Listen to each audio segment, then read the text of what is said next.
بسم اللہ الرحمن الرحیم رب اشرح لی صدری ویسر لی امری واحلل عقدۃ من لسانی یفقہوا قولی صلاۃ و سلام علیک یا رسول اللہ وعلی آلک و اصحابک یا حبیب اللہ الصلاۃ والسلام علیک یا رحمۃ للعالمین وعلی آلک و اصحابک یا سیدی یا شفیع المذنبین۔ درس قرآن کی ہماری مجلس نمبر 96 ہے۔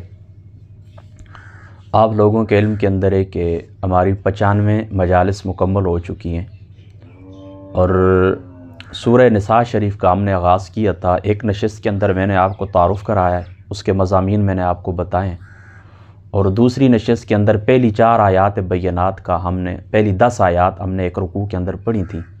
اور پھر دوسرے رکوع کے اندر ہم نے 4 آیات بینات پڑھی تھی۔ آج آیت نمبر 15 سے شروع کریں گے، اور آپ کو یہ میں بتا چکا ہوں کہ اس کا جو نزول ہے وہ غزوہ احد کے معاملات کے متعلق ہے کہ بہت سارے لوگ شہید ہو گئے تھے، اور ان کی وراثت کے مسائل تھے، خواتین کے مسائل تھے، یتیم بچوں کے مسائل تھے۔ تو اللہ تعالیٰ کی ذات اقدس نے ان تمام مسائل کو یہاں پر بیان کیا ہے، اور اسی کے ساتھ اللہ تعالیٰ کی ذات اقدس نے زمانہ جاہلیت کی کچھ رسومات تھیں، ان کا بیان بھی اللہ تعالیٰ نے فرمایا ہے۔ اب پہلی جو 10 آیات بینات تھیں، ان کے اندر اللہ تعالیٰ کی ذات اقدس نے یتیموں کو جو سرپرست ہیں ان سے خطاب فرمایا کہ یہ یتیموں کا مال ہے، اس کے اندر تم نے احتیاط کرنا ہے۔ اور پھر اگلی جو 4 آیات بینات ہیں اس کے اندر وراثت کے قوانین بیان فرمائے اللہ تعالیٰ نے، جو پچھلی نشست کے اندر میں بیان کر چکا ہوں۔ تو یہ خواتین کے اوپر ایک شفقت ہے، خواتین کے اوپر کیا ہے؟ ایک شفقت ہے۔ اب خواتین کو جس وقت یہ حقوق دیے گئے ہیں کہ تم وراثت کے اندر بھی حقدار ہو، اور تم سے اگر نکاح کیا جائے گا تو تمہارے ساتھ اس نے معاشرت رکھی جائے گی، تمہارے مہر پورے ادا کیے جائیں گے، تمہارے اوپر کسی قسم کا کوئی جبر نہیں ہوگا، زیادتی نہیں ہوگی، تو یہ ایک قسم کی شفقت ہے۔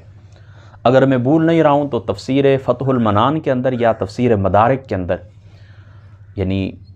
انہوں نے لکھا، یعنی یا تفسیر مدارک کے اندر یا تفسیر فتح المنان کے اندر ہے کہ یہ ایک اللہ تعالیٰ کی شفقت ہے،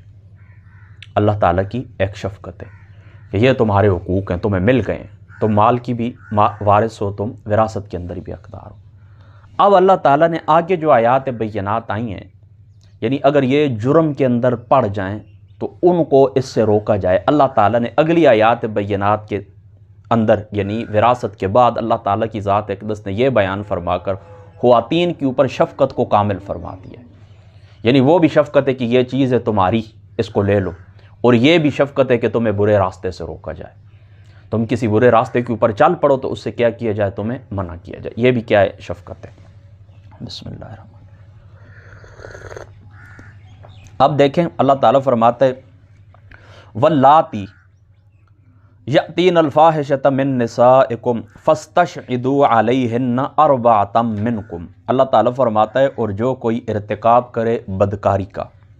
واللاتی یأتین الفاحشۃ من نسائکم، تمہاری عورتوں میں سے کوئی عورت کیا کرے؟ بدکاری کا ارتکاب کرے۔ بدکاری سمجھتے ہیں نا، یعنی فاحشہ کا جو لفظ ہے یہ بدکاری کے لیے، برا فعل سر انجام دے۔ من نسائکم، تمہاری عورتوں میں سے، فاستشہدوا علیہن، تو گواہ طلب کرو، یعنی جس کی عدالت کے اندر مقدمہ پیش کیا گیا ہے، کوئی شخص بھی ہے، کوئی وڈیرا ہے، کوئی چودھری ہے،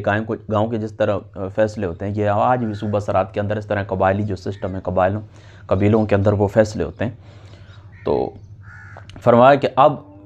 تمہارے پاس، یعنی جس کی عدالت کے اندر یہ مقدمہ دائر کیا گیا ہے، وہ کیا کرے؟ 4 گواہ طلب کرے۔ یہاں پر ایک اچھی بات لکھی ہے، ایک شیعہ مفسر ہیں تفسیر نمونہ والے، انہوں نے ایک بڑی اچھی بات لکھی ہے۔ وہ کہتے ہیں کہ اسلام کا یہ جو تعزیری نظام ہے، تعزیری جو قوانین ہیں، جو تعزیری سزائیں ہیں، تو یہ بڑی سخت ہیں، بعض لوگ اس کے اوپر اعتراض کرتے ہیں۔ تو وہ کہتے ہیں کہ اس بات کے اوپر بھی آپ غور کریں کہ 4 گواہوں کا حکم بھی ہے، یعنی ٹھیک ہے اس میں کوئی شک شبے کی گنجائش نہیں کہ زنا کی سزا سخت ہے، لیکن یہ آپ کو سخت معلوم نہیں ہوگی اگر آپ اس گناہ کی نزاکت کو دیکھیں، اس گناہ کی قباحت کو دیکھیں، اس گناہ کے نقصان کو دیکھیں، اس گناہ کے معاشرے کے اندر جو نقصانات ہیں، جو بیماریاں پھیلتی ہیں، ان کو اگر آپ دیکھیں۔ ظاہری سی بات ہے کوئی شخص اپنی بہن کے ساتھ، اپنی بیٹی کے ساتھ، خالہ کے ساتھ یہ چیز کہ کوئی اس کے ساتھ برائی کرے برداشت نہیں ہے۔ تو اگر کسی کو پتہ چلے، جس طرح دیکھیں نا اس زمانے کے اندر تو اس طرح کہ اگر معمولی سی باتوں کے اوپر کے صرف فون کے اوپر کے تمہاری فلاں کا فون آیا تھا میری بیٹی کو، یا اس کے اوپر کتنے معاملے کھڑے ہو جاتے ہیں اور بات قتل و غارت تک اور فساد تک پہنچ جاتی ہے، اور کسی شخص کے بارے میں یہ معلوم ہو جائے کہ اس بندے نے یہ برائی کی ہے، پھر اس سے آگے جو بچے پیدا ہوتے ہیں معاشرے کے اندر ان کو کس نگاہ سے دیکھا جاتا ہے، ان کے کیا احکام ہیں، اور پھر ان کی جو فطرت ہوتی ہے، یہ ساری چیزیں آگے جس وقت یہ فساد پھیلتا ہے نا، تو اس فساد کے اوپر اگر معاشرے کی آپ اس بیماری کے اوپر اور اس فساد کے اوپر نظر رکھیں تو یہ کبھی بھی آپ کو اس زنا کی جو سزا ہے یہ آپ کو بڑی معلوم نہ ہو، سخت معلوم نہ ہو۔ لیکن اگر آپ کو سخت معلوم ہوتی ہے تو دوسری طرف یہ دیکھیں کہ فَاسْتَشْهِدُوا عَلَيْهِنَّ أَرْبَعَةً مِّنْكُمْ، آپ اس طرح کریں 4 گواہ طلب کریں۔ تو یہ 4 گواہ تو اسی کے اوپر گزر سکتے ہیں جو انتہائی لاپرواہ شخص اور دیوانہ قسم کا آدمی ہو۔ ظاہری سی بات ہے یہ کوئی کام اس طرح کے جو کرتے ہیں برائی کرتے ہیں، اللہ تعالیٰ کی ذات مقدسہ سب کی حفاظت فرمائے۔ یہ جو برائی کرتے ہیں مجھے آپ ایمانداری سے بتائیں کہ یہ برائی جو کی جاتی ہے تو اس میں اس طرح کرتے ہیں اوپنلی اس طرح کرتے ہیں کہ یہ معاملات ہیں، یعنی ایک اسلامی حکومت ہے، اسلامی قانون ہے، آپ کو معلوم ہے کہ یہ برائی میں کروں گا تو یہ میری سزا ہے، تو کیا آپ ایمانداری سے بتائیں کہ کوئی بندہ کتنے احتیاط کرتے ہیں؟ 1000 پردوں کے اندر لوگ چھپتے ہیں۔ ہاں بالکل کوئی اوپن سرراہ اس طرح کرے چلتے ہوئے تو یہ ایک الگ بات ہے، اور یہ سکون کرتا ہے۔ تو یہ شاذ و نادر اس طرح ہوتا ہے کہ کسی شخص نے برائی کی اور اس کے اوپر 4 گواہ گزر گئے کہ ہاں جی میں بھی گواہی دیتا ہوں، یا اس بندے نے خود 4 دفعہ اقرار کیے، ہاں جی میں گواہی دیتا ہوں کہ اس بندے نے یہ برائی کی۔ یہ معاملہ تو بالکل دور دور تک اس کا کوئی نشان بھی نہیں ہے۔ تو اس سے کیا ثابت ہوتا ہے؟ اس سے یہ ثابت ہوتا ہے کہ تحدید بھی قائم رہے، یعنی جو سزا ہے نا زنا کی وہ کیا ہے، یہ چلو آگے جا کے میں آپ کو بتا دوں گا۔ اس سزا کو سن کر لوگوں کے دلوں کے اندر ڈر بھی پیدا ہو، اللہ تعالیٰ کی چاہت یہ، یعنی صرف لوگ اس سزا کو سن کر کانپ جائیں، ان کے دل کے اندر ڈر پیدا ہو، اور اس باب کے اندر لوگوں کو سزا بھی کم سے کم ملے۔ اب آپ حکمت سمجھ گئے نا، سزا بھی کیا ملے؟ کم سے کم ملے۔ تو اب دیکھیں نا 4 گواہ گزریں گے نا تو کسی شخص کو سزا ملے گی، لہذا تحدید بھی قائم ہے، ڈر بھی اپنی جگہ کے اوپر قائم ہے اللہ تعالیٰ کا، اور اس طرح کا معاملات اس طرح کہ شاذ و نادر یہ آپ نے سنا ہوگا کہ کہیں پر اس قسم کی سزا کسی اسلامی ملک کے اندر کسی بندے کو ہوئی ہے، یعنی اس کے اوپر 4 گواہ گزرے۔ تو اب آپ سمجھ گئے نا اس بات کو۔ تو اب اللہ تعالیٰ کیا فرماتا ہے کہ اگر یہ خواتین، یعنی رب تعالیٰ نے تمہیں میراث کے اندر حصہ دیا ہے، اب تمہیں میراث کے اندر حصہ مل گیا، تمہیں حقوق مل گئے ہیں، اور تمہارا کوئی دنیا سے چلا بھی گیا ہے، یعنی میراث تب بھی ملتی ہے کوئی دنیا سے جائے، مال بھی مل جائے تو خواتین سرکش ہو جاتی ہیں نا، تھوڑا بندہ پیسہ بھی آ جائے، بندہ آزاد ہو جائے کہ چلو اب سار کے اوپر ہاتھ رکھنے والا بھی کوئی نہیں ہے، تو سرکشی ہو جاتی ہے، تو سرکشی ہو جائے، اس طرح کا معاملہ ہو جائے تو اس کے لیے آپ نے کیا کرنا ہے؟ 4 گواہ۔ اب 4 گواہ جس وقت گواہی دیں، فَإِن شَهِدُوا فَأَمْسِكُوهُنَّ فِي الْبُيُوتِ حَتَّى يَتَوَفَّاهُنَّ الْمَوْتُ أَوْ يَجْعَلَ اللَّهُ لَهُنَّ سَبِيلًا، پھر اگر وہ گواہی دے دیں تو بند کر دو ان عورتوں کو گھروں میں یہاں تک کہ پورا کر دے ان کی زندگی، پورا کر دے ان کی زندگی کو موت، یا بنا دے اللہ تعالیٰ ان کی رہائی کے لیے کوئی راستہ، ان کی رہائی کے لیے اللہ تعالیٰ کی ذات اقدس کوئی راستہ بنا دیں، یعنی دوسرا کوئی راستہ، یعنی فی الحال کیا ہے، آپ نے ان کو گھروں کے اندر تم نے قید رکھنا ہے، اس قید کے اندر یا یہ مر جائیں یا پھر اللہ تعالیٰ کی ذات اقدس نیا حکم نازل فرما دیں۔ تو یاد رکھیں کہ یہ ابتدائی اسلام کا حکم تھا، یعنی اسلام کا جو ابتدائی زمانہ تھا تو اس کے اندر ظاہری سی بات ہے کہ 1000 قسم کی برائیوں کے اندر یہ لوگ مبتلا تھے، تو اب اچانک تو اس طرح نہیں کیا جا سکتا کہ ان کے اوپر گرفت کر کے ان کو مارنا شروع کر دیا جائے۔ تو فی الحال ابتدا کے اندر اللہ تعالیٰ نے کیا فرمایا کہ ان کو گھروں کے اندر آپ سیاستاً قید کر دیں، گھروں کے اندر قید کر دیں اللہ تعالیٰ کا نیا حکم ملنے تک۔ پھر نیا حکم اللہ تعالیٰ کی ذات اقدس نے نبی پاک صلی اللہ تعالیٰ علیہ وآلہ وسلم، پھر آپ کی ذات مقدس اس کے بعد فرمایا کہ اللہ تعالیٰ نے یہ حکم دیا ہے۔ تو اس کے بعد پھر آگے روایات مختلف ہیں، حضور علیہ الصلوۃ کی ذات اقدس نے فرمایا کہ اب جو شخص غیر شادی شدہ ہے وہ اگر اس برائی کے اندر پڑے گا تو اس کی سزا 100 کوڑے ہے، اور اس کے ساتھ جلاوطنی بھی ہے،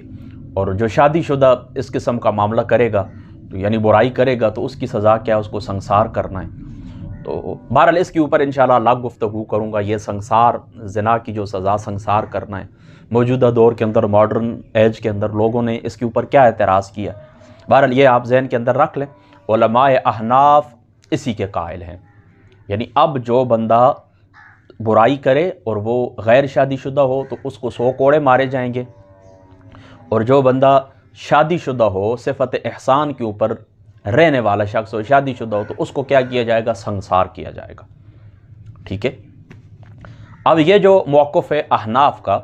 تو اس کے اوپر کیا ماڈرن ایج کے اندر لوگ اعتراض کرتے ہیں، یہ انشاءاللہ تعالیٰ اس کے اوپر الگ گفتگو کریں گے۔ آگے بڑھیے، یہ تو ان خواتین کا حکم ہو گیا، اور یہ آپ کو میں کیا بتا چکا ہوں کہ یہ عبوری حکم تھا، یعنی ابتدائی زمانہ کے اندر تھا، پھر اللہ تعالیٰ نے آگے سورہ نور کے اندر اللہ تعالیٰ کی ذات اقدس نے دیگر احکام نازل فرما دی، وہ وہاں تک پہنچیں گے انشاءاللہ، مزید تفصیل بھی عرض کر دوں گا۔ وَاللَّذَانِ يَأْتِيَانِهَا مِنْكُمْ فَآذُوهُمَا، اور جو مرد عورت ارتکاب کریں بدکاری کا تم میں سے تو خوب اذیت دو انہیں، فَإِن تَابَا وَأَصْلَحَا فَأَعْرِضُوا عَنْهُمَا، پھر اگر دونوں توبہ کر لیں، اپنی اصلاح کر لیں تو چھوڑ دو انہیں، ان اللہ کان تواب الرحیم، بے شک اللہ تعالیٰ بہت توبہ قبول فرمانے والا اور بہت رحم فرمانے والا ہے۔ یہاں پر آپ بات واللذان، دو شخص، اب یہ صیغہ مذکر کا ہے نا، تو اب جو علماء جنہوں نے یہ ترجمہ کیا ہے کہ ان دو شخصوں سے مراد مرد اور عورت ہے، اور بعض مفسرین اس طرف بھی گئے ہیں کہ یہ جو لواطت ہوتی ہے، حضرت لوط علیہ السلام کی قوم جس بیماری کے اندر مبتلا تھی، کہ اس سے یہ مراد ہے۔ تو اللہ تعالیٰ کیا فرماتا ہے؟ کہتا ہے واللذان، دو شخص یعنی دو مرد، بقول بعض مفسرین کے، یأتیانہا منکم، ارتکاب کریں بدکاری کا، فآذوہما، تو انہیں اذیت دو، یعنی انہیں بری بلی باتیں بھی آپ کہیں، انہیں شرم بھی دلائیں، اور ابتدائی درجے کی جو سزائیں ہوتی ہیں وہ بھی آپ ان کو دے سکتے ہیں، یعنی ڈانٹ ٹپٹ، نصیحت کرنا، ادب سکھانا، یہ جو کچھ بھی ہے ان کو عار دلانا، یہ آپ کر سکتے ہیں۔ فآذوہما، تو امام اعظم ابو حنیفہ رضی اللہ تعالیٰ عنہ آپ اسی کے قائل ہیں، وہ کہتے ہیں کہ یہ جو لواطت ہے تو اس کے اندر کیا ہوگا؟ اس کے اندر حد نہیں ہے، بلکہ اس کے اندر تعزیر ہی ہے۔ اب تعزیراً جو امام ہے وہ تعزیراً کچھ بھی کر سکتا ہے، جلاوطن بھی کر سکتا ہے، کوڑے بھی لگوا سکتا ہے، اور اگر وہ مناسب سمجھیں تو ایسے شخص کو ختم بھی کر سکتا ہے، یعنی سزائے موت بھی دے سکتا ہے۔ بہرحال ان کے نزدیک اس کے اوپر یعنی لواطت کے اوپر حد نہیں ہوتی، بلکہ تعزیری طور کے اوپر ہی جو کچھ امام مناسب سمجھے گا وہ کرے گا۔ تو یہ بعض مفسرین اس طرف گئے ہیں، ٹھیک ہے۔ اکثریت یہی فرماتے ہیں، وہ کہتے ہیں کہ یہاں پر واللذان ہے جو مذکر کا صیغہ ہے تو یہ تغلیباً ہے، یعنی اس طرح ہے نا کہ جو تغلیب کا قاعدہ ہے نا، مفسرین محدثین نے جو تغلیب کا قاعدہ بیان فرمایا، یعنی اس طرح ہوتا ہے کہ اس کے ضمن کے اندر خواتین بھی شامل ہوتی ہیں، یعنی خطاب تو مردوں کو ہوتا ہے لیکن اس کے ضمن کے اندر خواتین، یہ جو تغلیب کا قاعدہ ہے، یعنی چونکہ اکثر ان کے ساتھ یہ معاملات پیش آتے ہیں نا، تو تغلیباً عورتیں بھی اس کے اندر، یعنی تغلیباً یہاں پر مذکر کا صیغہ ہے، اس کے نیچے خواتین بھی داخل ہیں، تو ان کے مطابق یعنی اکثریت یہی کہتے ہیں، وہ کہتے ہیں کہ ان کے مطابق پھر اس طرح ہوگا کہ مرد اور عورت جس وقت یہ برائی کریں، مرد اور عورت، موجودہ دور کے اندر بھی مفتی تقی عثمانی کی میں نے تفسیر دیکھی ہے، معارف القرآن، انہوں نے بھی یہی ترجمہ کیا، دو مرد، یعنی انہوں نے بھی اس کو لواطت کے ساتھ ہی رکھا ہے کہ مطلب یہ اس سے مراد لواطت ہی ہے، لیکن اکثر مفسرین کیا فرماتے ہیں کہ یہاں پر مرد اور عورت کا ہی ذکر ہے اور تغلیب کا قاعدہ یہاں پر چلے گا، یعنی دو مرد نہیں بلکہ دو شخص، اور دو شخص سے مراد مرد اور عورت ہے۔ اور پھر یہ بھی اختلاف ہے کہ یہ مرد اور عورت شادی شدہ ہیں یا غیر شادی شدہ، بعض فرماتے ہیں کہ یہ مرد اور عورت غیر شادی شدہ ہیں، غیر شادی شدہ، اور ان کے لیے ابتدا کے اندر یہ حکم تھا کہ فآذوہما، آپ ان کو خوب اذیت دیں، غیر شادی شدہ ہیں ان کو آپ خوب اذیت دیں، اور بعض فرماتے ہیں کہ نہیں یہاں پر شادی شدہ ہیں لیکن یہ ابتدائی احکام تھے کہ آپ ان کو کیا کریں کہ خوب اذیت دیں، یعنی شادی شدہ مرد ہیں یا عورت، ابتدا کے اندر ان کو اسی طرح ڈانٹ ڈپٹ کا حکم تھا، پھر بعد میں اللہ تعالیٰ نے سورہ نور کے اندر یہ حکم جاری فرما دیا۔ اب آپ سمجھ گئے نا اس بات کو نا۔ بہرحال اکثریت کیا فرماتے ہیں؟ واللذان، یعنی جو مرد اور عورت ارتکاب کریں ان میں سے تو ان کو آپ کیا کریں؟ اذیت دیں۔ اذیت میں نے آپ کو بتا دیا کہ اذیت کس کو کہتے ہیں، اذیت اس کو کہتے ہیں آپ ان کو تکلیف دیں، آپ ان کو عار دلائیں، آپ ان کو شرم دلائیں، آپ ان کو ڈانٹ ڈپٹ کریں، ان کے ساتھ تعلقات ختم کریں، ابتدا کے اندر یہی حکم۔ فَإِن تَابَا وَأَصْلَحَا، پھر اگر وہ دونوں توبہ کر لیں اور اپنی اصلاح کر لیں، فَأَعْرِضُوا عَنْهُمَا، اور تو انہیں چھوڑ دو، ان کا راستہ چھوڑ دو، ان اللہ کان تواب الرحیم، اب اللہ تعالیٰ کی جو ذات مقدس ہے وہ کیا ہے؟ بہت توبہ قبول فرمانے والا اور بہت رحم فرمانے والا ہے۔ بسم اللہ۔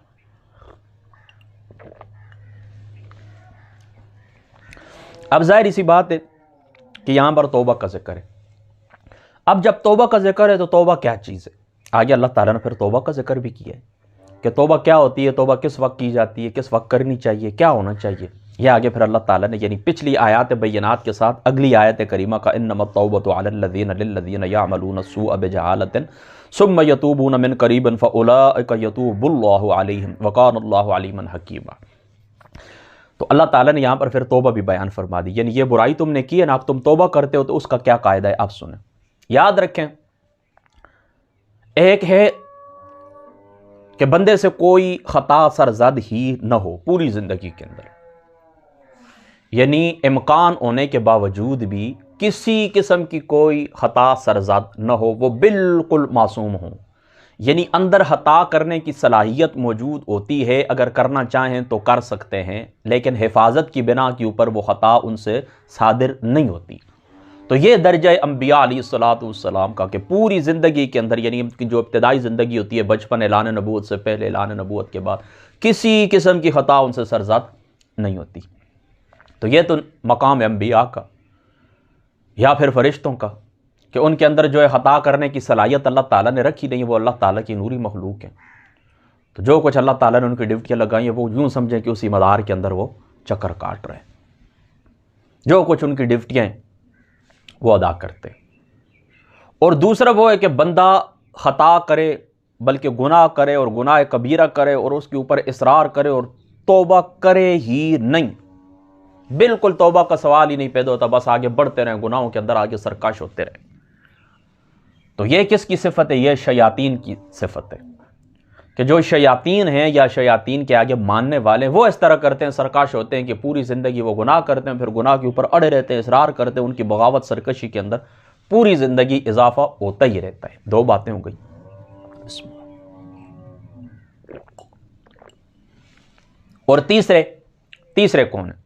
تیسرے وہ لوگ ہیں، یاد رکھنا، کہ جو بنی آدم ہیں، وہ بنی آدم، وہ گرتے ہیں پھر اٹھتے ہیں، گرتے ہیں پھر اٹھتے ہیں، گرتے ہیں پھر اٹھتے ہیں، گناہ کرتے ہیں پھر توبہ کرتے ہیں، گناہ کرتے ہیں پھر توبہ، گرتے ہیں پڑھتے ہیں۔ اب چونکہ وقت اتنا نہیں، حضور داد علی اجویری رضی اللہ تعالیٰ عنہ آپ نے کشف المحجوب کے اندر، اسی طرح حضرت غوث پاک رضی اللہ تعالیٰ عنہ آپ نے جو کچھ لکھا ہے میں وہ آپ کو بیان کروں۔ بہرحال سادی سی بات یاد رکھیں،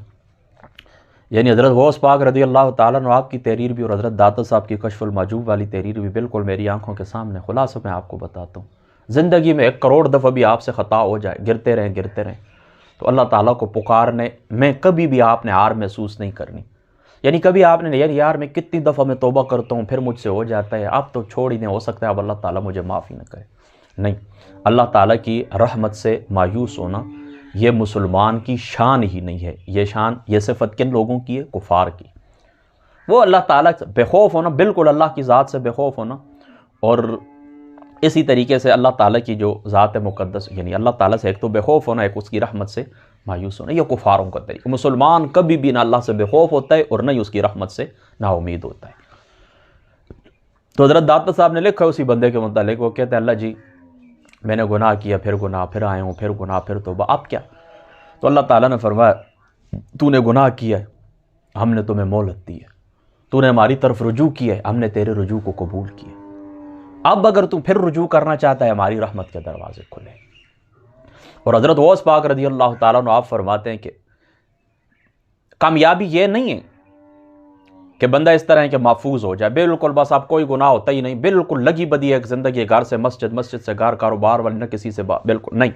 فرمایا یہ کامیابی نہیں ہے کہ بندہ محفوظ ہو جائے، کامیابی یہ کہ گریں پھر اٹھ کھڑے ہوں، گریں پھر اٹھ کھڑے ہوں، کوئی بھی خطا ہوتی ہے فوراً اللہ تعالیٰ کی بارگاہ کے اندر رجوع لائیں۔ آپ سمجھ گئے نا؟ تو توبہ کا لغوی معنی ہوتا ہے کیا؟ رجوع کرنا، اور توبۃ النصوح غالباً یہ میں بیان کر بھی چکا ہوں، بہرحال پھر بھی یہاں پر چلو ابھی بات آ گئی ہے تو 1-2 باتیں آپ اور بھی ذہن کے اندر رکھ لیں۔ بسم اللہ الرحمن الرحیم۔ توبۃ النصوح یہ ہوتی ہے کہ ایک تو ندامت،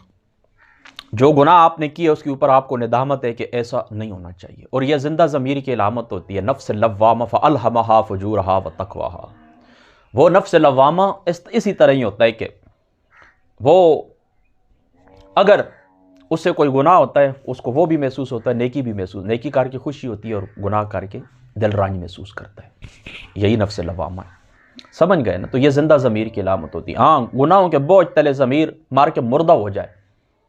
گناہوں کے بوجھ تلے دب کے ضمیر مردہ ہو جائے، پھر نہ خوشی خوشی محسوس ہوتی ہے، نہ نیکی نیکی محسوس ہوتی ہے، نہ برائی برائی محسوس ہوتی ہے۔ اب اس بات کو آپ سمجھ گئے نا؟ تو اب دیکھیں کیا شان ہے کہ توبہ کیا ہے کہ سب سے پہلے آپ کو ندامت ہو، پھر دوسری آئندہ یہ بات نہیں کریں گے، آئندہ اس گناہ کا ارادہ بھی نہیں کریں گے، آئندہ اس کی طرف ہم دیکھیں گے بھی نہیں۔ یعنی ایک گناہ ہے نا، ایک تو اس کے اوپر ندامت ہے، اور آئندہ کے لیے عہد بھی ہے اللہ تعالیٰ کی ذات شریفہ سے کہ آئندہ اس گناہ کے اندر نہیں پڑیں گے، آئندہ اس گناہ کے اندر نہیں پڑیں گے۔ اور تیسرا، وہ جو گناہ ہوا ہے اس کی تلافی کی کوشش کرنا، وہ جو خطا ہوئی ہے اس کی تلافی کی کوشش کرنا۔ یہ تین رکن ہیں، آپ یوں سمجھ لیں توبۃ النصوح کے، ندامت، آئندہ نہ کرنے کا عہد کرنا، اور جو مسٹیک ہوئی ہے اس کی تلافی کی کوشش کرنا۔ اب اس کی تلافی کی کوشش کس طرح ہو سکتی ہے؟ اس کی تلافی کی کوشش یاد رکھیں اس طرح ہو سکتی ہے، مثال کے طور کے اوپر آپ کے ذمہ نمازیں ہیں، آپ ان نمازوں کو ادا کریں، یعنی نمازیں قضا ہو گئی ہیں نا، آپ ان کو ادا کریں۔ کسی بندے کا مال آپ نے چرایا تھا، وہ مال اس کو واپس کر دیں۔ یہ ایک چیز ہے میرے پاس پڑی ہوئی، کسی کی تھی، میں نے رکھ لی تھی، اب چونکہ میں نے توبہ کی ہے تو اب یہ میرے پاس موجود ہے، میں اس کو واپس کر دوں۔ باقی اس طرح کے صوفیاء نے آگے بہت کچھ لکھا ہے کہ کسی کی غیبت اگر آپ کرتے ہیں تو اس کی طرف سے صدقہ کریں اگر وہ دنیا سے چلا گیا، ورنہ جا کے اس سے بھی معافی مانگے۔ بہرحال میں سمجھتا ہوں کہ جو چیزیں اس طرح ہیں کہ ان کا تعلق عالم حسیات سے ہے، یا ایسی چیزیں کہ بظاہر ان کا ایفیکٹ نظر نہیں آتا، سامنے کوئی چیز مادی نہیں ہے، تو میں سمجھتا ہوں کہ وہ اللہ تعالیٰ اور بندے کے درمیان ہی رہنی چاہیے، ان کا مطلب ذکر کرنا مناسب نہیں ہے۔ وہ گویا کہ یوں سمجھے کہ اپنا پردہ اٹھانا ہے۔ اب میں کسی شخص کی اگر میں نے غیبت کی ہے، میں جا کر اس کو کیوں کہوں کہ میں نے تیری غیبت کی؟ البتہ اس طرح کہ جو مناسب الفاظ ہوتے ہیں نا عمومی جرنلی، اس کے اندر آپ کہہ دیں کہ یار اس طرح کہ دوستی رہیے، پیار محبت، بیٹھنا اٹھنا رہے، تذکرہ آپ کا بھی ہوتا رہے، میری زبان سے کوئی جملہ جانے میں جان بوجھ کر قصدن یا خطان اسی طریقے سے آپ کے سامنے پیچھے کچھ بھی اس طرح ہو گیا ہو تو یہ مجھے معاف کر دینا، اس طرح کی بات ٹھیک ہے۔ کسی کو یہ یاد نہیں دلانے کی تیری بیٹی کی میں نے بات کی تھی، تیرے باپ کی میں نے بات کی، فلاں فلاں فلاں، اس طرح نہیں کرنا۔ بہرحال جن چیزوں کی تلافی ممکن ہے، جو پاس کسی کا مال آپ کا پڑ ہوا ہے، آپ اس کو واپس کریں، بس یہ توبۃ النصوح کے 3 رکن ہیں۔ اب دیکھیں اس آیت کو آپ سمجھیں، انما التوبۃ علی اللہ، توبہ جس کا قبول کرنا اللہ تعالیٰ کے ذمہ کرم کے اوپر ہے، للذین یعملون السوء بجہالۃ، ان کی توبہ جو کر بیٹھتے ہیں گناہ بے سمجھی میں، جہالت کی وجہ سے، ثم یتوبون من قریب، پھر توبہ کرتے ہیں جلدی سے، قریب ہی توبہ کر لیتے ہیں، فاولئک یتوب اللہ علیہم، پس یہی لوگ ہیں نظر رحمت سے اللہ تعالیٰ توجہ فرماتا ہے اللہ تعالیٰ ان کے اوپر، وقان اللہ علیما حکیما، اور اللہ ہے، اور ہے اللہ تعالیٰ کی ذات ایک تو سب کچھ جاننے والا اور بڑی حکمت والا۔ اب آپ سمجھ گئے نا؟ یاد رکھیں اللہ تعالیٰ کی ذات مقدسہ کے اوپر کوئی چیز بھی واجب نہیں ہے، جو کچھ ہوتا ہے اللہ تعالیٰ کے ذمہ کرم کے اوپر ہوتا ہے۔ تو اللہ تعالیٰ اب کیا فرماتا ہے کہ وہ لوگ کہ جو گناہ کر بیٹھتے ہیں جہالت کی وجہ سے، اب ظاہر اسی بات ہے کہ ایک بندہ ہے، اس نے گناہ کیا ہے، وہ اس گناہ کی سنگینی کو بھی جانتا ہے، مثال کے طور پر شراب، اس کی سزا بھی اس کو معلوم ہے، اسی طریقے سے برائی ہے، کسی کا مال ہڑپ کرنا ہے، کسی کا قرض دبانا ہے، کچھ بھی، یہ ساری چیزیں اس کو معلوم ہے۔ تو اب آپ اس کو جاہل کس طرح کہہ سکتے ہیں کہ یہ بندہ جاہل تھا؟ تو یہاں پر جاہل سے کیا مراد ہے؟ یاد رکھیں کہ جس طریقے سے جاہل اس شخص کو کہتے ہیں جس کو علم نہ ہو، یعنی بعض گناہ تو ایسے ہوتے ہیں نا ان کا کرنا آپ کو پتہ ہی نہیں ہوتا کہ یہ گناہ ہے جو میں کر رہا ہوں۔ بعض کئی لوگ ایسے ہیں اس ماڈرن ایج کے اندر بھی جہاں پر اتنے پڑھے لکھے لوگ ہیں اور تعلیم عام ہے، ہر شخص کے پاس میڈیا ہے، بہت کچھ آپ کو گھر بیٹھے سننے کو مل جاتا ہے، ایسے دور کے اندر بھی ایسے کچھ لوگ وہ نیکی کا کام کر رہے ہیں لیکن وہ ایک بدعت ہوتی ہے۔ تو ایسی مثالیں موجود ہیں کہ لوگوں کو یہ معلوم نہیں تھا کہ میں مطلب یہ کہ یہ گناہ ہے۔ بیویوں کے کئی معاملات اس طرح ہوتے ہیں، ان لوگوں کو معلوم نہیں ہوتا، وہ مسٹیک کر جاتے ہیں، حالانکہ وہ گناہ والی بات ہوتی ہے، وہ اس کو حلال اور جائز سمجھ رہے ہوتے ہیں۔ تو ایک تو یہ جہالت ہے، اور ایک یہ جہالت ہے کہ انسان اپنے نفس سے مغلوب ہو جائے، یعنی جو شیطانی قوتیں ہوتی ہیں، یعنی عقل اور ایمانی قوت مغلوب ہو جائے اور شیطانی قوت غالب آ جائے، تمہارے ایمان کے اوپر، تمہاری عقل کے اوپر پردہ پڑ جائے، اپنے جذبات سے تم مغلوب ہو جاؤ۔ سب کچھ پتہ ہے لیکن انسان جذبات کے اندر آ گیا۔ ان النفس لامارۃ بالسوء، یہ جو نفس ہے یہ بھی تمہارا دشمن ہے، اور اسی طریقے سے یہ شیطان بھی، ان الشیطان للانسان عدو، تو ان کی باتوں کے اندر آپ آ گئے ہیں، بس مغلوب ہو گئے، تو یہ بھی جہالت ہے، یعنی اس بندے کو بھی جاہل کہا جائے گا۔ یاد رکھیں جو بندہ بھی کتنا ہی پڑھا لکھا کیوں نہ ہو، 5 لاکھ حدیثیں اس کو یاد ہو، قرآن اس کو یاد ہو، تورات کا وہ حافظ ہو، سارے مذاہب کو اس نے پڑھا اور بہت بڑا لامہ فامہ کہلایا، لیکن جس وقت وہ گناہ کرتا ہے یاد رکھیں وہ جاہلی کہلایا جائے گا۔ یعنی جاہلی ہے نا، اس نے یہ فانی جو دنیا کی عارضی لذتیں، تو اس فانی لذت کو اس نے ترجیح دی ہے ابدی زندگی کے اوپر، اللہ تعالیٰ کی ناراضگی کے اوپر، تو وہ جاہل ہوا۔ تو یہ جاہل کا مفہوم آپ نے ذہن کے اندر رکھنا ہے کہ جاہل صرف اس کو نہیں کہتے کہ جو جانتا نہ ہو، بلکہ وہ بھی جاہل ہے کہ جو شخص جانتے بوجھتے اپنے نفس سے مغلوب ہو جائے، وہ بھی جاہل ہے۔ تو اللہ تعالیٰ کیا فرماتا ہے، ثم یتوبون من قریب، پھر وہ جلدی توبہ کر لیتے ہیں۔ اب کتنا جلدی توبہ کر لیتے ہیں، یعنی اس جلدی سے یہاں پر قریب سے کیا مراد ہے؟ یہاں پر میں نے دونوں کو دیکھا ہے، شیعوں کو بھی دیکھا ہے، ان کی تفسیر بھی دیکھی ہے، اہل سنت کی بھی 8-10 تفاسیر میں نے دیکھی۔ یاد رکھیں سارا یہ زمانہ موت تک قریب ہے، یعنی ایک تو اس طرح نا مومن کی شان یہ ہونی چاہیے نا، مثال کے طور پر ابھی اس سے خطا ہوئی ہے، ابھی کیا ٹائم ہے اس وقت 2:55 ہوا، ابھی اس سے خطا ہوئی ہے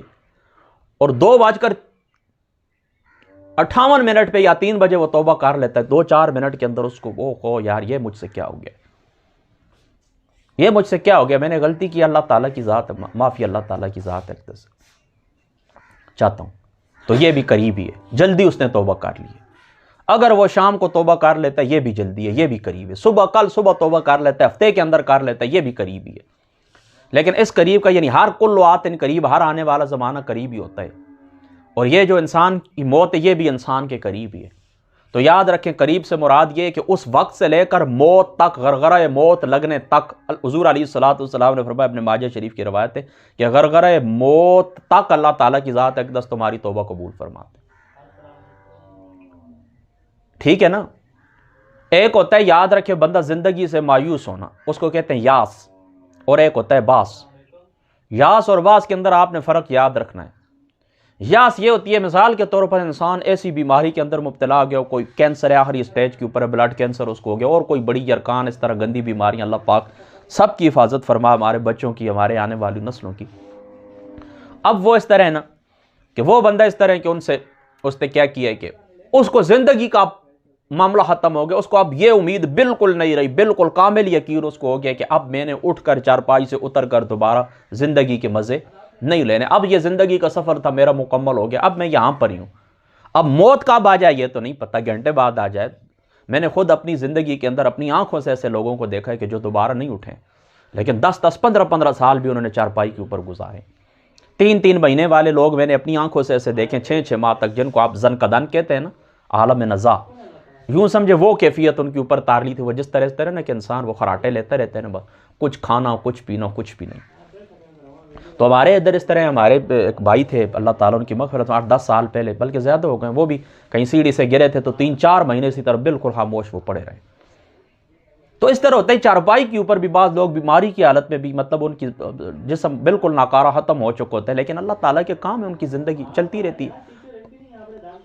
5-5 10-10 سال، 5-5 10-10 سال، 5-5 10-10 سال جو ہیں تو وہ اس طرح ہیں کہ وہ پڑے رہتے ہیں، اس مقام کے اوپر پڑے رہتے ہیں، تو زندگی سے نا امید ہوتے ہیں، لیکن ان کو موت کا پتہ نہیں ہے۔ یہ تو ظاہری سی بات ہے کہ اللہ تعالیٰ کے علم کے اندر ہے کہ کس کو کب موت آنی ہے۔ تو یہ اس طرح ہے نا کہ ہمیشہ یہ بات آپ نے یاد رکھنی ہے کہ یہ معاملات اس طرح ہوتے ہیں کہ وہ جو یاس والی کیفیت ہوتی ہے نا، یاس والی جو کیفیت ہوتی ہے، تو اس کے اندر بھی یہی بات ہوتی ہے کہ کسی بندے کو یہ بات معلوم نہیں ہے، تو اس حالت کے اندر بھی توبہ قبول ہوتی ہے، زندگی سے بندہ نا امید ہو جائے بالکل کہ اب اس طرح کہ میں نے آخرت کے اندر ہی اللہ تعالیٰ کی بارگاہ کے اندر ہی میں نے جانا ہے، اب میری زندگی ختم ہو چکی ہے، تو اس کے اندر بھی پھر کیا ہوتا ہے کہ اس بندے کی توبہ قبول ہے، کیونکہ اب یہ غرغرہ موت تو نہیں لگا۔ اور ایک ہوتا ہے باس، وہ کیا ہوتا ہے کہ جس وقت بندہ اس جہان کے ساتھ رابطہ ہو جاتا ہے، یعنی اللہ تعالیٰ کے جو فرشتے ہیں وہ بالکل واضح طور کے اوپر سامنے نظر آنا شروع ہو جاتے ہیں، اس آسمان سے اترتے ہوئے محسوس ہوتے ہیں، تو اس طرف اتنی توجہ اب ختم ہو جاتی ہے، تقریباً یوں سمجھے کہ 80% بندہ وہاں پر ہی متوجہ ہوتا ہے، یہاں پر تھوڑا بہت اگر کوئی زور سے بات کرے تو محسوس ہوتا ہے کہ وہاں میری سانس چل رہی، تو اس کی وہ ٹک ٹکی ادھر، تو وہاں پر جو مناظر، اس جان کے مناظر دیکھنا شروع ہو جاتا ہے، اور اس کو اب معلوم ہے کہ یہ موت کے فرشتے ہیں، اس وقت توبہ قبول نہیں ہوتی۔ اس وقت اگر کسی گناہ سے آپ توبہ کرتے ہیں تب بھی آپ کی توبہ قبول نہیں ہے، اور اگر اس وقت کوئی شخص ایمان بھی لاتا ہے تب بھی اس کا ایمان جمہور کے نزدیک قبول نہیں ہے۔ بعض صوفیاء نے جو لکھا ہے وہ فرعون کے متعلق کیا، وہ عجیب باتیں پھر انشاءاللہ تعالی زندگی ان کو ڈسکس کریں گے۔ بہرحال علماء کی اکثریت کا یہی نظریہ ہے کہ غرغرہ موت لگنے سے پہلے، اس جان کے ساتھ رابطہ ہونے سے پہلے، ابھی روح نہیں نکلی، غرغرہ موت لگ گیا تو یہ عالم نزاع اب طاری ہونے والا ہے ان کو یہ بات، تو اس وقت یہ چیز قبول نہیں ہے۔ اس سے پہلے پہلے کیا ہے؟ قبول ہے۔ غرغرہ موت سے پہلے پہلے حدیث پاک کے الفاظ کیا ہیں کہ قبول ہے۔ تو یہ قریب ہے۔ قریب کا کیا مطلب ہے؟ کہ ساری زندگی کے قریب ہے، اسی وقت توبہ کر لیں تو یہ تو بڑی اچھی بات ہے، 2 گھنٹے بعد توبہ کر لیں یہ اور اچھی بات ہے، ہفتے بعد توبہ ساری ٹھیک ہے، لیکن آخر اس کی اینڈ کہاں پر ہوتا ہے؟ اینڈ غرغرہ موت سے قبل تک اللہ تعالیٰ کی ذات اقدس تمہاری توبہ کو قبول فرماتے ہیں۔ اللہ اکبر۔ اب آگے دیکھیں آگے، وَلَيْسَتِ التَّوْبَةُ، اور نہیں یہ توبہ جس کے قبول کرنے کا اللہ نے وعدہ فرمایا، لِلَّذِينَ يَعْمَلُونَ السَّيِّئَاتِ، ان لوگوں کے لیے جو کرتے رہتے ہیں برائیاں ساری زندگی، حَتَّى إِذَا حَضَرَ أَحَدُهُمُ الْمَوْتُ، یہاں تک کہ جب آ جائے کسی ایک کو ان میں سے موت تو کہے قال انی تبت الآن، موت کے وقت کہے بے شک میں توبہ کرتا ہوں، وَلَلَّذِينَ يَمُوتُونَ وَهُمْ كُفَّارٌ، اب اور نہ ان لوگوں کی توبہ جو، اور نہ ان لوگوں کی توبہ، یعنی ان لوگوں کی توبہ بھی نہیں ہے، اور ان وَلَلَّذِينَ يَمُوتُونَ وَهُمْ كُفَّارٌ، اور نہ ان لوگوں کی توبہ جو مرتے ہیں اس حال میں کہ وہ کافر ہیں، اولئک اعتدنا لهم عذابا علیما، انہی کے لیے ہم نے تیار کر رکھا ہے عذاب دردناک۔ ٹھیک ہے نا، یعنی اب موت کا وقت ہے، غرغرہ موت لگ گیا ہے، اس سے پہلے توبہ نہیں کی ہے، تو اب کسی کی تم توبہ کرتے ہو گناہ سے، تمہاری بھی توبہ قبول نہیں ہے، اور جنہوں نے پوری زندگی کفر کے اندر گزاری اب ایمان کی بات کرتے ہو تو ان کا ایمان بھی قبول نہیں ہے۔ یا ایھا الذین آمنوا لا یحل لکم ان ترثوا النساء کرہا، اے ایمان والو نہیں حلال تمہارے لیے کہ وارث بن جاؤ عورتوں کے زبردستی، ولا تعدلوہن لتذہبوا ببعض ما آتیتموہن، اور نہ روکے رکھو انہیں تاکہ لے جاؤ کچھ حصہ اس مار کا جو تم نے دیا ہے انہیں، لتذہبوا ببعض ما آتیتموہن الا ان یأتین بفاحشۃ مبینۃ، بجز اس صورت کے کہ ارتکاب کریں کھلی بدکاری کا، وعاشروہن بالمعروف، اور زندگی بسر کرو اپنی بیویوں کے ساتھ عمدگی سے، فإن کرہتموہن فعسى ان تکرہوا شیئا ویجعل اللہ فیہ خیرا کثیرا، پھر اگر تم ناپسند کرو انہیں تو صبر کرو شاید تم ناپسند کرو کسی چیز کو، اور رکھ دیو اللہ تعالیٰ نے اس میں تمہارے لیے خیر کثیر۔ اچھا اب یہ دیکھیں عرب کے اندر جو ایک ظالمانہ رسم تھی، ایک بری رسم تھی جو جاری تھی، اب یہاں پر اللہ تعالیٰ کی ذات پاک نے اس کا تذکرہ کیا۔ عرب میں یہ طریقہ صدیوں سے رائج تھا کہ خامند کے مرنے کے بعد اس کا لڑکا اپنے باپ کی جائیداد کی طرح اس کی بیوی یعنی اپنی سوتیلی ماں کا وارث بھی ہو جاتا، چاہتا تو اس کو جبراً بغیر مہر ادا کی اپنے نکاح میں لے آتا۔ اپنی جو سوتیلی ماں ہے، جس طرح باقی چیزوں کا وہ بیٹا وارث بنتا نا، اس طرح اس ماں کا بھی وارث بن جاتا۔ اب مرضی اس کی ہوتی تو اس کو اپنے بغیر مہر کے نکاح میں رکھ لیتا، چاہتا تو اپنی مرضی سے کسی دوسرے آدمی سے اس کی شادی کر دیتا اور مہر خود وصول کرتا۔ اپنے سے شادی رکھے گا اس کی، یعنی اپنے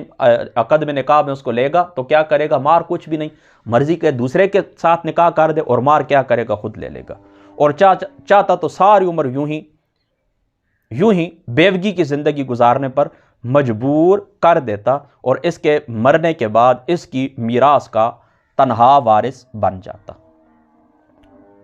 اچھا، اور یہ بات یاد رکھیں کہ یہ رسم صرف عرب میں ہی نہیں بلکہ یونان اور روم کے اندر بھی جاری تھی، تو اللہ تعالیٰ کی ذات اقدس نے اس مظلوم عورت کی فریاد رسی کی ہے، اور اللہ تعالیٰ کی ذات اقدس نے اس ظالمانہ رسم کو ختم کرنے کا اعلان فرمایا۔ زبردستی تم کیا کر سکتے ہو؟ کسی کے وارث نہیں بن سکتے، ان کے وارث بن جاتے نہیں۔ اب تم نے کیا کرنا ہے؟ یہ تمہاری مائیں ہیں، یہ کیا ہے؟ تمہارے باپ کی منقوہ کیا ہے؟ تمہاری ماں ہیں، ان سے تمہارا نکاح کرنا بنتا ہی نہیں ہے۔ اور اگر کوئی ایسی عورت ہے جس سے آپ کا نکاح کرنا بنتا ہے تو اس کے لیے قاعدہ قانون کیا ہے؟ یا آپ اچھے طریقے سے نکاح کریں، وعاشرون بالمعروف، اور اپنی بیویوں کے ساتھ تم نے عمدگی سے زندگی بسر کرنی ہے، ان کے مہر ادا کر دیں، ان کے زبردستی آپ وارث نہیں بنیں گے۔ اللہ اکبر۔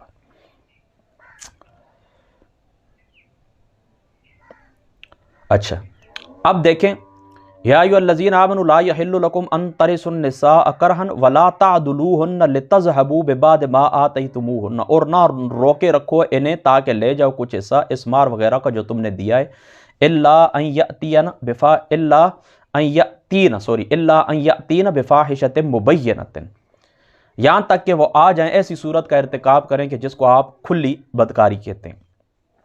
بعض مرد اپنی مالدار بیویوں کو طبعی منافرت کی وجہ سے آباد بھی نہ کرتے اور طلاق بھی نہ دیتے، تاکہ وہ یا تو اسی حالت میں مر جائیں اور یہ ان کے وارث بنیں، اور یا وہ انہیں کچھ دے کر طلاق لینے پر مجبور ہو جائے۔ ان کی شکل و صورت سے نفرت کرتے تھے، پیسہ تو ان کے پاس ہے، بیویاں پیسوں والی ہیں،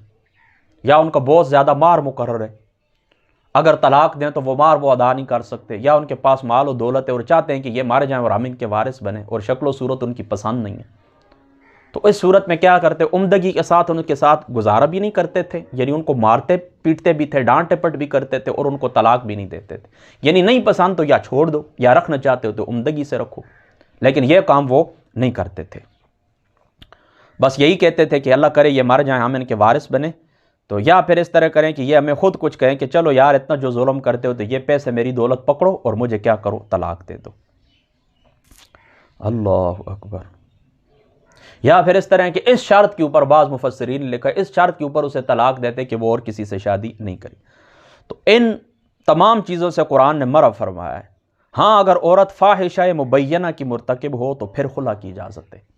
اگر آپ ان کو چھوڑتے ہیں، یا یہاں یہ دیکھیں نا، وہ کسی بڑی یعنی زنا وغیرہ کی مرتکب ہوتی ہیں تو پھر آپ بے شک ان کو چھوڑ دیں،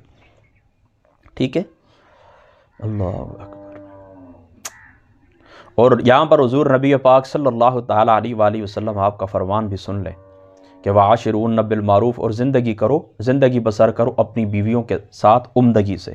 تو حضور نے کیا فرمایا؟ تم میں سے بہتر وہ ہے جو اپنے گھر والوں کے ساتھ عمدہ برتاؤ کرتا ہو۔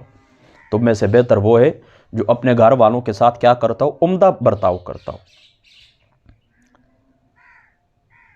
خیرکم خیرکم بأہلہ، تم میں سے بہتر وہ ہے کہ جو اپنے گھر والوں کے ساتھ عمدہ برتاؤ کرتا ہو، اچھا برتاؤ کرتا ہو۔ اور ایک مقام کے اوپر پھر حضور علیہ الصلوۃ نے فرمایا اور میں پھر اپنے گھر والوں کے لیے بہتر ہوں، یعنی کیا مطلب؟ میں اپنے گھر والوں کے ساتھ عمدہ سلوک کرتا ہوں، اعلیٰ اخلاق کے ساتھ ان سے میں پیش آتا ہوں۔ کیونکہ حضور کی شان کیا ہے کہ اللہ تعالیٰ کی ذات اقدس نے حضور علیہ الصلوۃ کو وَإِنَّكَ لَعَلَىٰ خُلُقٍ عَظِيمٍ۔ اچھا، اب اگلی بات سمجھیں۔ اگر تمہاری یہ بیوی ہے، اس کی شکل و صورت تمہیں پسند نہیں ہے، تو اللہ تعالیٰ کیا فرماتا ہے؟ سننا اب، یا مثال کے طور پر اس کی شکل و صورت تمہیں پسند نہیں ہے، اس کے ساتھ کچھ تم کہتے ہو کہ بڑے اخلاق والی ہو، اس کو اتنے عمدہ اخلاق بھی نہیں ہے، تو فرمایا فَإِن كَرِهْتُمُوهُنَّ، پھر اگر تم ناپسند کرو انہیں، فَعَسَىٰ أَن تَكْرَهُوا شَيْئًا، شاید تم ناپسند کرو کسی چیز کو، وَيَجْعَلَ اللَّهُ فِيهِ خَيْرًا كَثِيرًا، تو اب اس طرح نہ کرو کہ ان کی اس اچھی صورت، اگر ان کی صورت تمہیں پسند نہیں، یا ان کے اخلاق کے اندر کہیں پر کوئی کمزوری ہے، کوئی بتقاضۂ بشریت ان کے اندر کوئی خطا ہے، تو فرمایا اتنی سی وجہ سے تم گھر کو نہ توڑو، اتنی سی وجہ سے ان کو طلاق نہ دو۔ ابن ماجہ شریف کے اندر یہ روایت موجود ہے، اور ابن ماجہ کے حوالے سے صاحب تفسیر مدارک نے بھی اس کو روایت کی ہے کہ اب غزل میرے خیال میں یعنی مباح چیزوں میں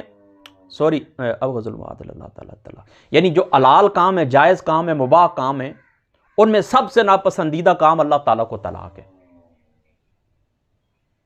یعنی طلاق کا مباح چیزیں دے سکتے ہیں آپ کے اختیار کے اندر ہے، دے دیں، کوئی بات بھی نہیں، دے دیے نا، لیکن اللہ تعالیٰ کو پھر بھی ناپسند ہے۔ تو یہاں پر بھی اللہ تعالیٰ فرماتے ہیں کہ یہ دیکھو نا، گھروں کے اندر ایک معاشرتی اصول آپ کو دیا جا رہا ہے، آداب زندگی آپ کو سکھائے جا رہے ہیں، آپ کی جو گھریلو زندگی ہے اس کا ادب آپ کو سکھایا جا رہا ہے کہ بیویاں اگر اعلیٰ اخلاق کے اوپر فائز نہیں ہے، شکل و صورت ان کی آپ کو پسند نہیں ہے، تو خیر کوئی بات بھی نہیں، ہو سکتا ہے تم ان کو ناپسند کر دو اور اللہ تعالیٰ کی ذات اقدس انہی میں تمہیں خیر کثیر رکھ دے۔ کئی لوگ ہم نے اس طرح دیکھیں، کئی خواتین کو ہم نے دیکھا بالکل کالی کلوٹی ہوتی ہیں، کوئی شکل و صورت نہیں، اخلاق نہیں، پورا محلہ پورا شہر ان کی آوازیں سنتا ہے وہ، لیکن اس کے باوجود بھی لوگوں نے ان کے سے گزارے کیے ہیں، ان کو اللہ تعالیٰ نے اتنی خیر کثیر عطا فرمائی، یعنی اتنی خوبصورت اولادیں ان کی ہوئی ہیں، اور بڑے بڑے عہدوں کے اوپر وہ فائز ہوئے ہیں، بڑے بڑے عہدوں کے اوپر وہ فائز، منسٹر بنے، اور بڑے بڑے مطلب جو کچھ ہم نے پڑھا ہے وہ بھی میں آپ کو بتا رہا ہوں، اور جو کچھ اس میں سے نکلتا ہے، یعنی اس طرح ہے نا کہ معاملات ہوتے ہیں نا، انسان اپنی زندگی میں بھی دیکھتا ہے نا، میں نے بھی کئی اس طرح خواتین کو دیکھا ہے کہ وہ شکل و صورت سے وہ بس میری ہی طرح تھیں، لیکن ان سے اللہ تعالیٰ نے ان کے مردوں کو بہترین اولادیں عطا فرمائیں۔ اب آپ سمجھ گئے نا؟ اللہ اکبر اللہ۔ اور کبھی اس طرح بھی ہوتا ہے، یہی بیویاں ہوتی ہیں، ان کا اتنا اخلاق تو نہیں ہوتا، یہ بھی یاد رکھیں، شکل و صورت بھی چلو واجبی سی ہوتی ہے، لیکن بعض دفعہ انسان کے ساتھ جس وقت کوئی سہارا نہیں ہوتا، زندگی کی یہ سنگلاخ وادیاں ہیں، ان سے آپ جس وقت گزر رہے ہوتے ہیں، یہ کبھی کبھی انسان کے ساتھ اتنی پکی ہو کے کھڑی ہو جاتی ہے کہ انسان وہاں پر تصور بھی نہیں کر سکتا، انسان کے ساتھ بالکل ڈٹ کے جٹ کے کھڑی ہو جاتی ہے، کوئی بھی ساتھ دینے والا نہیں ہوتا۔ یہ تو بات اس طرح اللہ تعالیٰ نے آپ کو یہ بات سکھائی ہے، کیا سکھائی ہے تو فرمایا خبردار اگر تمہیں یہ ناپسند ہے کسی بھی وجہ سے تو ان کو طلاق نہ دو، ہو سکتا ہے اسی کے اندر اللہ تعالیٰ کی ذات اقدس تمہارے لیے خیر کثیر رکھ دے۔ آگے بڑھیے، وَإِنْ أَرَدْتُمُ اسْتِبْدَالَ زَوْجٍ مَّكَانَ زَوْجٍ وَآتَيْتُمْ إِحْدَاهُنَّ قِنْطَارًا فَلَا تَأْخُذُوا مِنْهُ شَيْئًا أَتَأْخُذُونَهُ بُهْتَانًا وَإِثْمًا مُّبِينًا، اور اگر تم ارادہ کر لو کہ بدلو ایک بیوی کو پہلی بیوی کی جگہ اور دے چکے ہو تم انہیں ڈھیروں مال، تو نہ لو اس مال سے کوئی چیز، کیا تم لینا چاہتے ہو اپنا مال زمانے جاہلیت کی رسم کی طرح بہتان لگا کر اور کھلا گناہ کر کے؟ یہ بھی اس معاشرے کی ایک رسم تھی۔ کیا رسم تھی؟ اس طرح کرتے نا، کوئی دوسری لڑکی پسند آ جاتی نا، دوسری لڑکی یعنی شادی ہوئی ہے نا، گھر کے اندر بیوی موجود ہے، دوسری کوئی لڑکی پسند آ جاتی، یہ پتہ ہے کیا کرتے؟ اس کے اوپر کوئی بہتان لگا دیتے، زنا کی تہمت لگا دیتے۔ تو اللہ تعالیٰ نے اسے منع کیا، ان کا طریقہ کیا تھا؟ ان کا طریقہ یہ تھا کہ وہ اس طرح کرتے تھے کہ اللہ اکبر، دیکھیں نا، پہلے ذکر فرما کہ اگر عورت کی غلطی اور کوتاہی کی وجہ سے طلاق ناگزیر ہو گئی تو خاوند کو اپنا مہر واپس لینے کا حق ہے، یعنی غلطی خواتین کی طرف سے ہو تو خاوند اپنا مہر واپس لے لے، یہ حق ہے۔ لیکن اگر عورت کا کوئی قصور نہ ہو پھر بھی تم اسے چھوڑ کر دوسری عورت سے نکاح کرنا چاہو تو تمہیں یہ حق حاصل نہیں کہ جو تم پہلے خوشی سے دے چکے خواہ اس کی مقدار بہت زیادہ واپس لے لو۔ یہ قانون آپ کے ذہن کے اندر ہے نا، یعنی دیکھیں نا، آپ نے لڑکی کو طلاق دے رہے ہیں، کیوں دے رہے ہیں؟ کہ اس نے بہت بڑا کوئی گناہ کیا ہے، یعنی خطا اور قصور خاتون کی طرف سے پایا گیا ہے، تو اب اس طرح آپ مجبوراً طلاق لے رہے ہیں، اور یا وہ خلا لے رہی ہے یا آپ مجبوراً طلاق دے رہے ہیں، تو جو کچھ تم نے مار دیا تھا وہ واپس لے لیں، حق ہے۔ لیکن اگر اس طرح کی بات نہیں، آپ اپنی طرف سے اس کو طلاق دے رہے ہیں، غلطی آپ کی ہے، قصور آپ کا ہے، تو پھر جو کچھ تم نے اس کو دیا ہے وہ آپ واپس نہیں لے سکتے، وہ آپ کو واپس لینے کا حق بالکل بھی نہیں۔ تو اب اس طرح کرتے نا، وہ لینے کے لیے، یعنی مار جو ان کو دیا تھا نا، وہ واپس لینے کے لیے ان کے اوپر برائی کی تہمت لگا دیتے، برائی کی تو یعنی قصور ان کی طرف سے، تاکہ جو کچھ ہم نے مار دیا تھا وہ ہمیں واپس مل جائے۔ اللہ تعالیٰ نے اس رسم میں کبھی کبھی خاتمہ فرما دیا ہے۔ سمجھ گئے نا؟ ہاں، دوسری کا دل کرتا بدلنے کا، وَإِنْ أَرَدْتُمُ اسْتِبْدَالَ زَوْجٍ مَّكَانَ زَوْجٍ وَآتَيْتُمْ إِحْدَاهُنَّ قِنْطَارًا فَلَا تَأْخُذُوا مِنْهُ شَيْئًا أَتَأْخُذُونَهُ بُهْتَانًا وَإِثْمًا مُّبِينًا۔ اللہ اکبر، وَكَيْفَ تَأْخُذُونَهُ، یہاں پر یہ بات ذہن کے اندر رہے گی نا، ہاں، دینا چاہتے ہو دوسری بیوی آپ لے آئیں، اس کو طلاق دیں، لیکن اس کے اوپر بری تہمت نہ لگائیں۔ وَكَيْفَ تَأْخُذُونَهُ، اور کیوں کر واپس لیتے ہو، وَقَدْ أَفْضَىٰ بَعْضُكُمْ إِلَىٰ بَعْضٍ، اور کیوں واپس لیتے ہو تم مال کو حالانکہ مل جل چکے ہو تم تنہائی میں، قَدْ أَفْضَىٰ بَعْضُكُمْ إِلَىٰ بَعْضٍ وَأَخَذْنَ مِنْكُمْ مِيثَاقًا غَلِيظًا، اور مل جل چکے ہو تم تنہائی کے اندر ایک دوسرے سے، اور وہ لے چکی ہیں تم سے پختہ وعدہ۔ یہ نکاح کے متعلق ہے، ٹھیک ہے، یعنی دیکھیں نا، میثاقاً غلیظا، ایک گاڑے رشتے کے اندر تم بندے رہے ہو، ایک دوسرے کے ساتھ بیٹھے اٹھے ہو، یعنی یہاں پر دیکھیں نا، اسلام جو آپ کی معاشرت ہے اس کے حقوق آپ کو سکھا رہا ہے کہ کسی بندے کے ساتھ آپ بیٹھے نا تو یہ مجلس کا بھی کچھ حق ہوتا ہے نا، کہ ایک بندہ آپ کا مجلس ہے، ایک بندہ آپ کا کلاس فیلو، ایک بندے نے آپ کے ساتھ 2-4 سال کاروبار کیا ہے، یعنی صحبت کا حق یہاں پر آپ کو بتایا جا رہا ہے کہ کیوں تم ان کے اوپر وَكَيْفَ تَأْخُذُونَهُ، کیوں ان سے تم لوگے اور کیوں کر واپس لیتے ہو تم مال کو، وَقَدْ أَفْضَىٰ بَعْضُكُمْ إِلَىٰ بَعْضٍ، اور تم کیا کر چکے ہو، ایک دوسرے کے ساتھ مل جل چکے ہو تنہائی کے اندر، یعنی میاں بیوی کا رشتہ کیا ہوتا ہے، ہن لباس لکم وانتم لباس لہن، وہ تمہارا لباس تم ان کا لباس، ایک دوسرے کے اوپر فل مکمل طور کے اوپر اپنا آپ ظاہر کر چکے ہو، ظاہری طور کے اوپر بھی اور باطنی باتیں بھی، یعنی اندرونی جو طبیعت ہوتی ہے یہ بھی کھل جاتی ہے، نکاح کے بعد پتہ چل جاتا ہے خامن کی طبیعت کس طرح، بیوی کی طبیعت کس طرح۔ وَقَدْ أَفْضَىٰ بَعْضُكُمْ إِلَىٰ بَعْضٍ، اور تم ایک دوسرے سے تنہائی میں مل چکے ہو، تو صحبت کا ہی کچھ خیال رکھو، کیوں واپس لیتے ہو، سو نہ واپس لو، اس کو دو، اس کو اللہ نصیب کرے، ٹھیک ہے نا۔ وَلَا تَنْكِحُوا مَا نَكَحَ آبَاؤُكُمْ، اور نہ نکاح کرو جن سے نکاح کر چکے تمہارے باپ دادا، اور نہ نکاح کرو جن سے نکاح کر چکے تمہارے باپ دادا، من النساء الا ما قد سلف، مگر جو ہو چکا اس سے پہلے وہ معاف ہے، انہ کان فاحشۃ ومقتا، یہ فعل بہت بے حیائی اور نفرت کا فعل ہے، وساء سبیلا، اور بہت ہی برا طریقہ ہے، بہت ہی برا طریقہ ہے۔ اچھا، اب یہاں پر بھی اللہ تعالیٰ کی ذات اقدس نے ایک رسم سے ہی منع فرمایا ہے، ایک طریقے سے منع فرمایا کیا ہے کہ دیکھیں نا، زمانہ جہالت میں باپ کے مرنے کے بعد لڑکا اپنی سوتیلی ماں سے جبراً شادی کر لیا کرتا تھا. ماں اس کی مر گئی ہے، سوری باپ اس کا مر گیا ہے، تو سوتیلی ماں سے یہ کیا کرتا تھا؟ جبراً شادی کر لیتا تھا. تو اس آیت کے نزول کے بعد جبراً شادی تو بند ہو گئی، لیکن جانبین کی رضامندی سے یہ سلسلہ جاری رہا. اپنے باپ کی منقوہ سے اگر وہ بھی راضی ہے تو یہ شادی، یعنی جبراً تو شادی آپ نہیں کریں گے، لیکن رضامندی سے یہ سلسلہ جاری رہا. اس آیت میں بالکل ممانعت کر دی گئی ہے. اور یہاں پر یہ بھی آپ نے یاد رکھنا ہے، علامہ قرطبی رحمۃ اللہ تعالی علیہ،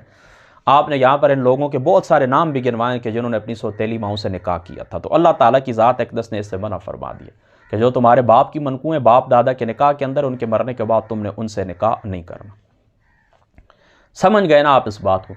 اب اگلی جو آیت کریمہ ہے، اس آیت کریمہ کے اندر اللہ تعالیٰ کی جو ذات مقدس ہے، اللہ تعالیٰ کی ذات اقدس نے یہ اس پارے کی، یعنی چوتھے پارے کی یہ آخری آیت کریمہ ہے، اور یہاں پر انشاءاللہ تعالیٰ ہمارا درس بھی مکمل ہو جائے گا. یہاں پر اللہ تعالیٰ نے 15 وہ رشتے گنوائے ہیں کہ جن کے ساتھ تمہارا نکاح کیا ہے؟ حرام ہے. جن کے ساتھ تمہارا نکاح کیا ہے؟ 15 وہ ان کا ذکر ہے رشتوں کا. ٹھیک ہے، یہاں پر ان عورتوں کی تفصیل ہے اس آیت کریمہ کے اندر، اور کس طرح تفصیل ہے یہ بھی میں آپ کو ابھی بتا دیتا ہوں. آپ نے صرف یہ بات ذہن کے اندر رکھنی ہے کہ ایک ہوتی ہے حرمت نسب سے،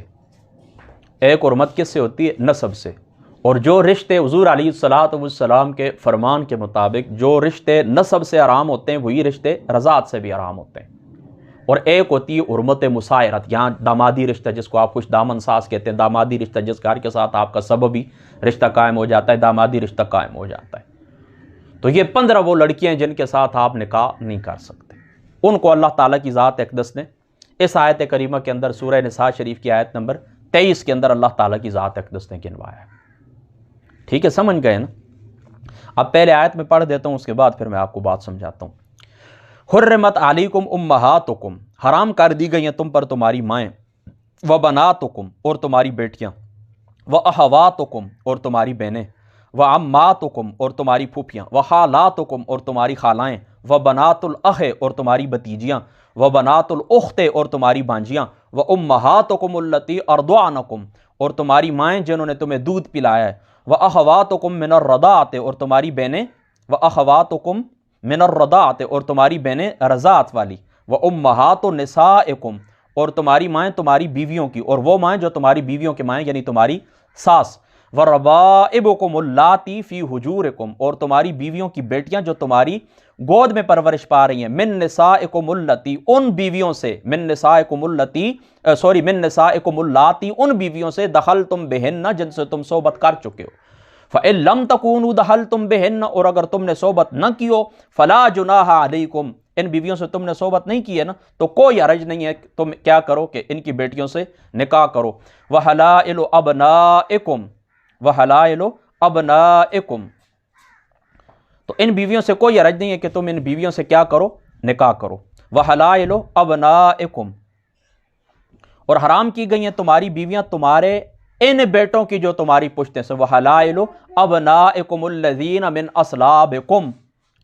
اب آپ سمجھ گئے نا کہ وہ بیٹے جو تمہاری پشتوں میں سے ان کی بیویاں بھی تمہارے لیے کیا ہیں؟ حرام ہے. وَأَن تَجْمَعُوا بَيْنَ الْأُخْتَيْنِ وَأَن تَجْمَعُوا بَيْنَ الْأُخْتَيْنِ اور یہ بھی حرام ہے کہ جمع کرو تم دو بہنوں کو، إِلَّا مَا قَدْ سَلَف مگر جو گزر چکا وہ معاف ہے. ان اللہ کان غفور الرحیم یقیناً اللہ تعالیٰ بہت بخشنے والا اور بہت رحم فرمانے والا ہے. اس میں دیکھیں مشکل تو کوئی بھی نہیں، بہرحال میں تھوڑی سی تفصیل آپ کو بتا دیتا ہوں. یہ 15 وہ لڑکیاں ہیں جن سے نکاح کیا ہے؟ تمہارا حرام ہے. یاد رکھیں کہ رحم کے جو رشتے ہوتے ہیں نا، رحم کے جو رشتے تو فطری طور کے اوپر اس طرح کہ ان کے لیے محبت ہی ہوتی ہے، ان کے لیے رحمت کا جذبہ ہوتا ہے، ان کے لیے شفقت کا جذبہ ہوتا ہے. لہٰذا ان کی طرف انسان کی شہوت پیدا ہی نہیں ہوتی، ان کی طرف انسان کی شہوت پیدا. گھر میں آپ تنہا ہوتے ہیں نا، بالکل تنہا بیٹھے ہوتے ہیں، آپ کی ماں بھی آپ کے پاس آتی ہے، آپ کی بیٹی بھی آپ کے پاس آتی ہے، بہن بھی آتی ہے، لیکن کبھی بھی یاد رکھیں کہ کبھی آپ کا ذہن اس طرف گیا ہے، برائی کی طرف گیا ہے؟ ہاں، بہت ہی کوئی ایسا شخص ہو جس کی فطرت ہی اللہ تعالیٰ نے، یعنی وہ انسانی فطرت ہی نہ ہو، یعنی اس کی فطرت بالکل مسخ ہو چکی اور جانوروں والی فطرت وہ اپنا چکا ہو خود اپنے قصب سے، تو وہ ایک الگ بات ہے. لیکن جو مومن مسلمان ہے، انسان ہے جس کے اندر وہ فطرت کے اوپر ہے، جو فطرت اللہ نے پیدا کی، اس فطرت مسخ نہیں ہو چکی، تو کبھی بھی یاد رکھیں کہ ان کی طرف انسان کا خیال نہیں جاتا، برائی کی طرف یعنی شہوت کا خیال ان لوگوں کی طرف نہیں جاتا۔ تو فطری طور کے اوپر ان رشتوں کے لیے انسان کے اندر کیا جذبہ ہے؟ رحمت کا اور محبت کا یہ، لہٰذا اللہ تعالیٰ نے یہ اعلان فرما دیا کہ ان کے لیے تمہارا رحمت اور محبت کا جذبہ ہی ہونا چاہیے، شہوت والا جذبہ نہیں ہونا چاہیے، لہٰذا ان کے ساتھ نکاح کرنا کیا حرام قرار دے دیے گئے۔ اور بہو جو ہوتی ہے نا وہ بھی بیٹیوں ہی کی طرح ہوتی ہے، بہو جو ہوتی ہے بیٹیوں ہی کی طرح ہوتی ہے، رضائی جو بیٹی ہوتی ہے ظاہری سی بات ہے وہ بھی ایک طرح کی بیٹی ہی ہوتی ہے، بیٹی کے مشابہ ہو گئی نا، بہو بھی بیٹی کے مشابہ ہو گئی۔ اور دو بہنوں کو جو جمع کرنے سے منع فرمایا تو ظاہری سی بات ہے کہ رقابت کا رشتہ، انکم اذا فعلتم ذالک قطعتم ارحامکم، اس طرح اگر تم کرے گے تو یہ رحمی والے جو رشتے ہوتے ہیں، رحم کے جو رشتے ہوتے ہیں یہ قطع ہو جاتے ہیں۔ ظاہری سی بات ہے کہ دو بہنیں ایک گھر کے اندر ہوں گی تو ان کی ایک تو محبت فطرت کے اندر اللہ نے رکھی ہے کہ ایک ماں باپ کی اولاد ہے، محبت بھی کریں گے، اور پھر خاوند کی طرف سے ان کے اندر رقابت کا جذبہ بھی پیدا ہوگا، یعنی آپس میں جو سوکن ہوتی ہے نا، دو آپس میں جو سوکن ہوتی ہیں، ظاہری سی بات ہے سوکنوں کا آپس میں کیا رویہ ہوتا ہے، اچھا تو نہیں ہوتا نا، ایک دوسرے کی طرف وہ مطلب غصے سے ہی دیکھتی ہیں نا۔ تو اس طرح اگر ان کو اللہ تعالیٰ جمع کرنے کو حکم چلو دو بہنوں کو آپ جمع کر سکتے ہیں، ہاں دو بہنوں کو مختلف زمانوں کے اندر جمع کیا جا سکتا ہے، ایک کو آپ نے طلاق دے دی ہے، دوسری آپ کی یا ایک فوت ہو گئی، دوسری بہن آپ کے نکاح میں آ گئی ہے، لیکن ایک وقت کے اندر ان دونوں کو ایک جگہ کے اوپر آپ جمع نہیں کر سکتے۔ تو جن سے نکاح کرنا حرام ہے یہ حرمت تین طرح کی ہے، ایک نسب کی وجہ سے، ایک رضاعت کی وجہ سے، اور دوسری مصاہرت کی وجہ سے۔ سب سے پہلے اللہ تعالیٰ کی ذات اقدس نے حرمت نسب جو بیان فرمائی ہے ان میں سے پہلے اللہ تعالیٰ نے ذکر فرمایا ماں کا کہ حرمت علیکم امہاتکم، حرام کر دی گئی ہیں تم پر تمہاری مائیں۔ تو اس ماں کے اندر یاد رکھو اوپر بھی اور اوپر تک جتنی بھی ہیں، ٹھیک ہے، اس میں نانی بھی شامل ہے، اس میں دادی بھی شامل ہے، اوپر تک جتنا بھی آپ چلے جائیں، دادی پردادی، یہ مائیں تمہارے اوپر کیا حرام ہے۔ امہاتم کے بعد اللہ تعالیٰ امہاتکم کے بعد اللہ تعالیٰ نے فرمایا وبناتکم، اور تمہاری بیٹیاں، اس بیٹی میں نیچے تک پوتی اور نواسی سب کچھ شامل ہے۔ اور پھر آگے اللہ تعالیٰ نے فرمایا واخواتکم، اور تمہاری بہنیں چاہے وہ سگی ہیں چاہے سوتیلی ہیں، وعماتکم، اور تمہاری پھوپھی، وخالاتکم، تمہاری خالہ، وبنات الاخ، اور تمہاری بتیجیاں،